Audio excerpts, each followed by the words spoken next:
का प्रत्येक दवाखान्यामध्ये प्रत्येक डॉक्टरच्या नातेवाईकाचंच मेडिकल व्हायला लागलंय. जेवढं दवाखान्याचं बिल होतंय तेवढंच मेडिकलचं बिल होतंय.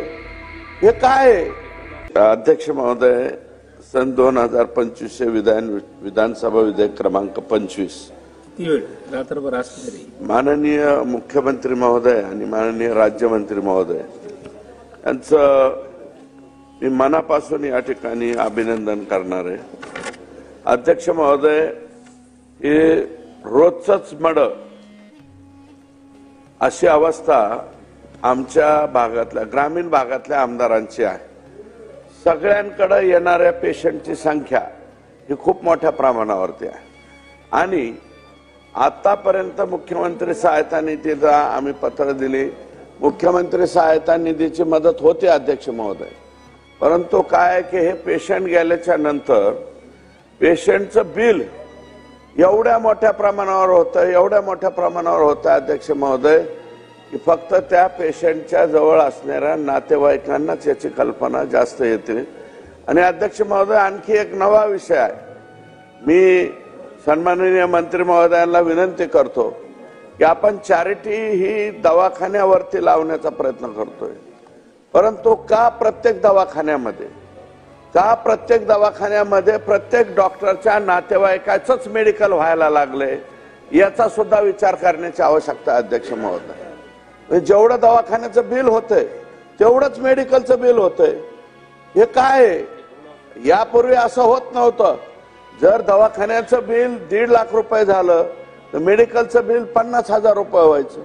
आता दवाखान्याचं बिल तेवढंच होतंय, मेडिकलचं बिल तेवढंच होतंय. आणि जे 10, 5, 15 डॉक्टर एकत्र येऊन मोठं हॉस्पिटल बांधतात त्याच्यामध्ये त्यांच्या मेहुण्याच्या, त्यांच्या पुतण्याच्या, त्यांचा चाचा, काका, मामा यांच्याच नावावरती मेडिकल का होत आहेत?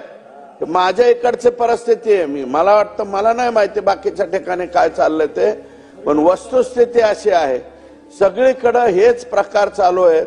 मग मेडिसिनच्या बाबतीत सुद्धा अध्यक्ष महोदय, राज्य सरकारच्या वतीनं हे जे मेडिसिन येत आहेत याच्यावरती काहीतरी बंधनं लागणार आहेत का नाही?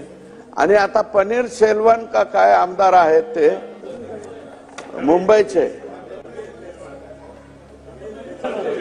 तमिळ, मला त्यांचं नाव माहिती नाही, मुंबईचे आहे.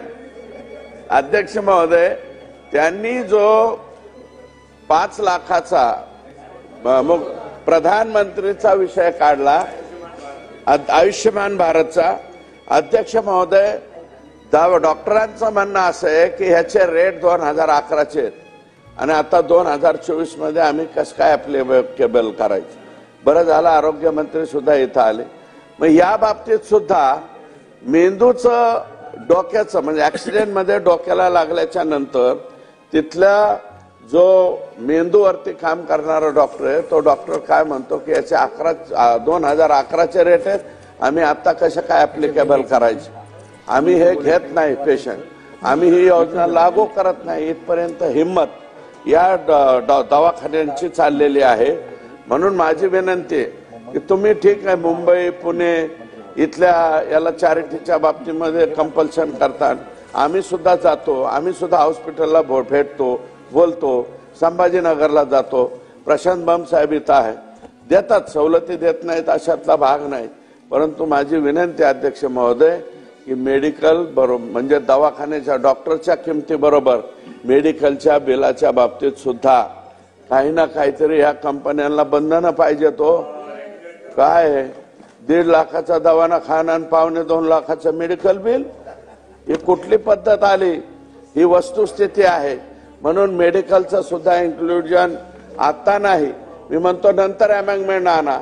नेक्स्ट, मी आत्ताच्या आत्ता म्हणत नाही, परंतु पुढच्या अधिवेशनात अमेंडमेंट आणा. याच्या बाबतीत सुद्धा कायदेशीर बडगा हा त्या डॉक्टरांच्या वरती, दवाखान्यावरती दाखवला. अध्यक्ष महोदय, मला थांबवता येणार नाही, मी माझं थांबतोय, पण तुम्ही असं म्हणल्यावर मी कवर भाषण करीत पाहिजे. तुम्ही माझी कॅपॅसिटी पाहिजे का?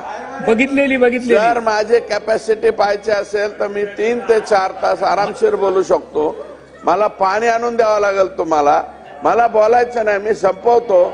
अध्यक्ष महोदय, मेडिकलच्या बाबतीत सुद्धा काही ना काही निर्णय या ठिकाणी घेतला पाहिजे. गरिबाची अवस्था फार बिकट आहे. आमच्याकडे तो यातना घेऊन ज्यावेळेस माणूस येतो त्याच्या डोळ्यातलं पाणी पाहिल्याच्या नंतर त्या गरिबाची अवस्था आमच्या लक्षात येते. म्हणून अध्यक्ष महोदय, मेडिकलच्या बाबतीत सुद्धा निर्णय घ्यावा आणि जे चॅरिटीचे 10%, 20% पेशंट असतील दवाखान्याच्या बाहेर बोर्ड लावायचं कंपल्शन करा ना अध्यक्ष महोदय. का नाही आहे, फक्त कंपल्शन आहे पण लावत नाहीत, कुणीच बोर्ड लावत नाहीत. बोर्ड लावण्याचे कंपल्शन करावं ही विनंती आणि थांबतो.